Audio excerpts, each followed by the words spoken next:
Hey, everybody, welcome to Friday the 25th. I'm glad you're with me on this Friday. We're going to be in 2 Kings 8 and part of 9. We're going to be in Acts 16, 16 to 40. We're going to be in Psalm 143 and Proverbs 17, verse 26. So I want to go ahead. I want to just dive right in to 2 Kings, chapter 8. The woman from Shunem returns home. Elisha had told the woman whose son he brought back to life, "Take your family and move to some other place, for the Lord has called a famine on Israel that will last for 7 years." So the woman did as the man of God instructed. She took her family and settled in the land of the Philistines for 7 years. After the famine ended, she returned to the land of the Philistines, from the land of the Philistines. She went to see the king about getting back her house and land, and as she came in, the king was talking with Gehazi, the servant of the man of God. The king had just said, "Tell me some stories about the great things Elisha has done," and Gehazi was telling the king about the time Elisha brought a boy back to life. At that very moment, the mother of the boy walked in to make her appeal to the king about her house and land. "Look, my lord the king," Gehazi exclaimed. "Here is the woman now, and this is her son, the very one Elisha brought back to life." "Is this true?" the king asked her, and she told him the story. So he directed one of his officials to see that everything that she had lost was restored to her, including the value of any crops that had been harvested during her absence. Elisha went to Damascus, the capital of Aram, where King Ben-Hadad lay sick. When someone told the king that the man of God had come, the king said, "Take a gift to the man of God and tell him to ask the Lord, 'Will I recover from this illness?'" So Hazael loaded down 40 camels with the finest products of Damascus as a gift for Elisha. He went to him and said, "Your servant Ben-Hadad, the king of Aram, has sent me to you ask, 'Will I recover from this illness?'" And Elisha replied, "Go and tell him you will surely recover, but actually the Lord has shown me that he will surely die." Elisha stared at Hazael with a fixed gaze until Hazael became uneasy, and then the man of God started weeping. "What's the matter, my lord?" Hazael asked him. Elisha replied, "I know the terrible things you'll do to the people of Israel. You'll burn their fortified cities and kill their young men with the sword, dash their little children on the ground, and rip open their pregnant women." Hazael responded, "How could a nobody like me ever accomplish such great things?" Great things. Elisha answered, "The Lord has shown me that you're going to be the king of Aram." When Hazael left Elisha and went back to the king, and the king asked him, "What did Elisha tell you?" And Hazael replied, "He told me that you will surely recover." But the next day Hazael took a blanket and soaked it in water and held it over the king's face until he died. And then Hazael became the next king of Aram. What an odd story, isn't it? Jehoram, the son of King Jehoshaphat of Judah, began to rule over Judah in the 5th year of the reign of Joram, son of Ahab, king of Israel. Jehoram was 32 years old when he became the king, and he reigned for 8 years. But he followed the example of the kings of Israel and was as wicked as King Ahab, for he had married one of Ahab's daughters. So Jehoram did what was evil in the Lord's sight. But the Lord did not want to destroy Judah, for he had promised his servant David that his descendants would continue to rule, shining like a lamp forever. During Jehoram's reign, the Edomites revolted against Judah and crowned their own king. So Jehoram went with all his chariots to attack the town of Zair. The Edomites surrounded him and his chariot commanders, but he went out at night and attacked them under cover of darkness. But Jehoram's army deserted him and fled to their homes, so Edom has been independent from Judah to this day. The town of Libnah also revolted around that same time. The rest of the events of Jehoram's reign and everything they did are recorded in the book of the history of the kings of Judah. When Jehoram died, he was buried with his ancestors in the city of David, and then his son Ahaziah became the next king. Ahaziah, the son of Jehoram, began to rule in Judah in the 12th year of the reign of Joram, the son of Ahab, king of Israel. Ahaziah was 22 years old when he became king, and he reigned in Jerusalem for 1 year. His mother was Athaliah, the granddaughter of King Omri of Israel. Ahaziah followed the evil example of King Ahab's family, and he did what was evil in the Lord's sight, just as Ahab's family had done, for he was related by marriage to the family of Ahab. Ahaziah joined Joram, the son of Ahab, in his war against King Hazael at Ramoth Gilead. But when the Arameans surrounded King Joram in battle, he returned to Jezreel to recover from the wounds he had received at Ramoth. Because Joram was wounded, King Ahaziah of Judah went to Jezreel to visit him. Meanwhile, Elisha, the prophet, had summoned a member of the group of prophets. "Get ready to travel," he told him, "and take a flask of olive oil with you.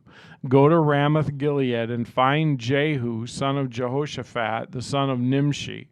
Call him into a private room away from his friends and pour olive oil over his head and say to him, 'This is what the Lord says. I anoint you to be king over Israel.' And then open the door and run for your life." So the young prophet did as he was told and went to Ramoth Gilead. When he arrived there, he found Jehu sitting around with the other army officers. "I have a message for you, commander," he said. "For which one of us?" Jehu asked. "For you, commander." So Jehu left the others and went into the house. Then the young prophet poured the oil over Jehu's head and said, "This is what the Lord, the God of Israel, says. I anoint you king over the Lord's people Israel. You're to destroy the family of Ahab, your master. In this way I will avenge the murder of my prophets and all the Lord's servants who were killed by Jezebel. The entire family of Ahab must be wiped out. I will destroy every one of his male descendants, slave and free alike, anywhere in Israel. I will destroy the family of Ahab as I destroyed the families of Jeroboam, son of Nebat, and Baasha, son of Ahijah. Dogs will eat Ahab's wife Jezebel at the plot of land in Jezreel, and no one will bury her." And then the young prophet opened the door and ran. When Jehu went back to his fellow officers, one of them said, "What did that madman want? Is everything all right?" "You know how a man like that babbles on," Jehu said. "You're hiding something," they said. "Tell us." So Jehu told them, he said to me, "This is what the Lord says. I've anointed you to be king over Israel." And then they quickly spread out their cloaks on the bare steps and blew the ram horn, sounding, "Jehu is king." So then we go forward to Acts chapter 16. We start in verse 16 and go down through the end of the chapter. It's Paul and Silas in prison. One day we were going down to the place of prayer. We met a slave girl who had a spirit that enabled her to tell the future. She earned a lot of money for her masters by telling fortunes. She followed Paul and the rest of us, shouting, "These men are servants of the Most High God, and they've come to tell you how to be saved." This went on day after day until Paul got so exasperated that he turned and said to the demon within her, "I command you in the name of Jesus Christ, come out of her." And instantly it left her. Isn't that funny that Paul gets exasperated and then commands the demon to come out? You know, there's just such humanity in that.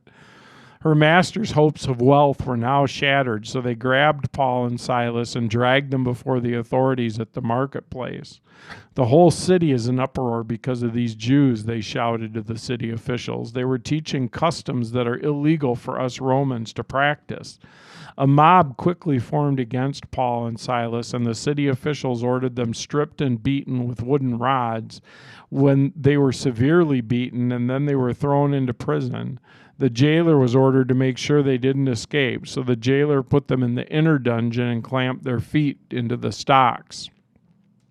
Around midnight, Paul and Silas were praying and singing hymns to God, and the other prisoners were listening.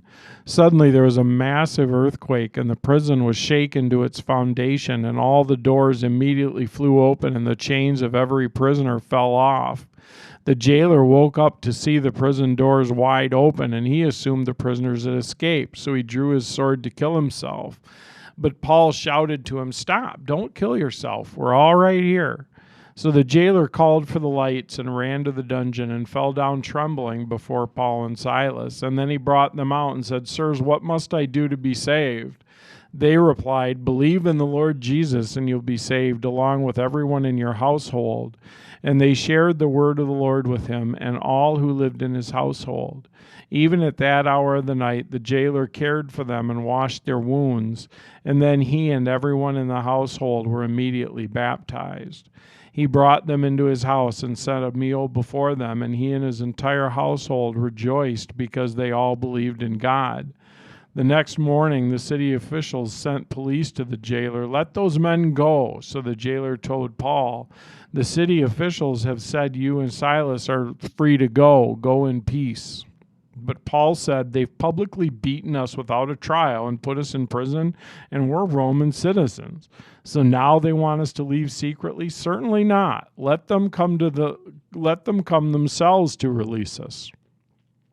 When the police reported this, the city officials were alarmed to learn that Paul and Silas were Roman citizens.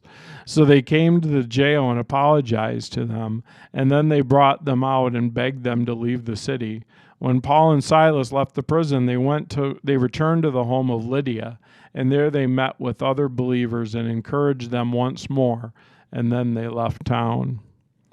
And then we go back to Psalm 143. Psalm 143. Hear my prayer, O Lord. Listen to my plea. Answer me because you are faithful and righteous. Don't put your servant on trial, for no one is innocent before you. My enemy has chased me. He's knocked me to the ground. He forces me to live in darkness like those in the grave. I'm losing all hope. I'm paralyzed with fear. I remember the days of old. I ponder all your great works and think about what you've done. I lift my hands to you in prayer. I thirst for you as parched land thirsts for rain. Come quickly, Lord, and answer me, for my depression deepens. Don't turn away from me or I'll die. Let me hear of your unfailing love each morning, for I am trusting you. Show me where to walk, and I give myself to you. Rescue me from my enemies, O Lord. I run to you to hide. Teach me to do your will, for you are my God. May your gracious Spirit lead me forward on a firm footing. For the glory of your name, O Lord, preserve my life. Because of your faithfulness, bring me out of this distress. In your unfailing love, silence all my enemies and destroy all my foes, for I am your servant. And then we go to Proverbs chapter 17, verse 26, and it says, "It is wrong to punish the godly for being good or to flog the leaders for being honest." And June 25th in Oswald Chambers says, "Receiving yourself in the fires of sorrow." As a saint of God, my attitude towards sorrow and difficulty should not be to ask what they prevented, but to ask that God protect me so that I may remain what he created me to be in spite of all my fires of sorrow. The only way to find yourself is in the fires of sorrow.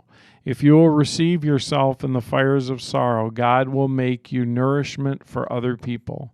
John 12:27 and 28 says, "What shall I say? Father, save me from this hour, but for this purpose I came to this hour. Father, glorify your name." What a different view of suffering, huh? That it's in suffering that we really find ourselves, and that our prayer shouldn't be to protect us, but that we could remain what he created us to be so that we'd be a blessing to other people. And that's so much of what God desires is he wants us to be a blessing to other people and to see ourselves as a blessing to other people, and that our lives, whether it brings easy things or it brings difficult things, that God wants to take our lives and bless other people through them. And I love that. I've always had the question, though, how do you do that? How do you maintain that attitude that God is good to me and I'm going to be a blessing to other people, even when it's hard, I'm going to be a blessing to other people. And that's where I love that part of that psalm.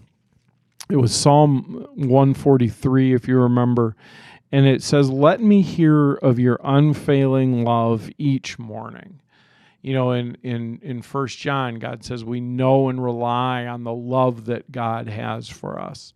So crucial for us to go back to the reality that God loves us when stuff is great and when it's difficult. God loves us. And to pray this prayer, let me hear of your unfailing love each morning, for I am trusting you. That's the key to it, is knowing that he loves us, knowing that he's with us, and then we trust him in both the good times and the bad times. And as other people see that, they see him. So let's pray that we would hear of his unfailing love each morning and be that blessing that he's designed us to be. Father, thank you for another day together in your word, and thank you for the reality of your unfailing love. Lord, it is a reality, but I love how this psalm points out that we need to hear about it over and over and over again, because we forget, we get distracted. Lord, sometimes it's hard things that pull us away from that real sense of your love. So help us to know how much you love us and that you're with us, and help us to stand firmly in your love, and then we can be the blessing that you've designed us to be. In Jesus' name, amen. All right. Hope you have a great Friday. I will see you again on Sunday.